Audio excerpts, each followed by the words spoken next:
They call it Al Maghrib. They've called it the Western Kingdom, the farthest west.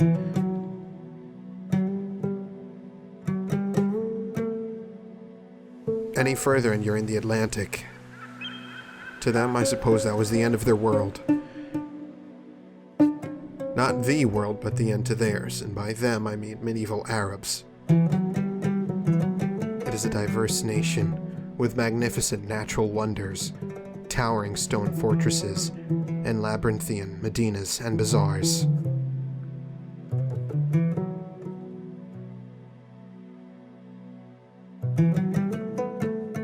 The Kingdom of Morocco, as it's more formally known, is a place that exists in an almost fairy tale-like stasis, blending old and new and standing itself firmly in defiance against the apparent unending turmoil of the Arab nations in the Middle East and the instability of the North African nations who share its borders. It's more than 500 years old, with a history dithered by the ages of Enlightenment, piracy, and colonialism, awash with tales of nigh godlike figures and events, and incredible mythos that could saturate a summer blockbuster season with ease.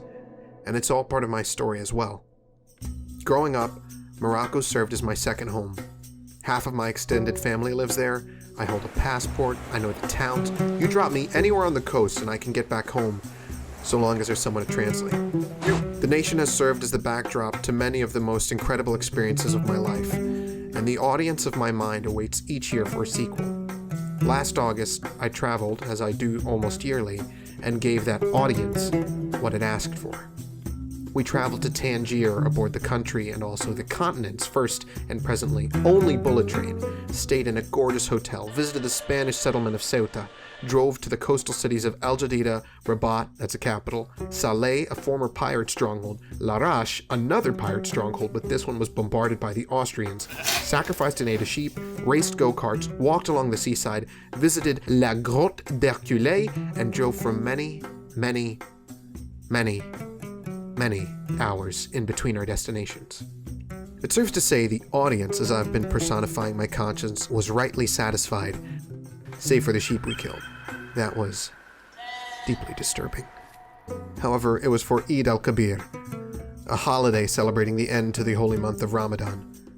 The kingdom does its best to appear fully modernized and well acquainted with contemporary norms and ideals, but Morocco, even according to my Aunt Malika, who's lived there for her entire life, may be headstrong on appearing progressive on a national scale, but is locally, colloquially, exceptionally resistant to change. Morocco holds on to its traditions. It clutches antiquities and customs of the bygone era of Arabia, but suffers struggling to familiarize millions with New Age culture.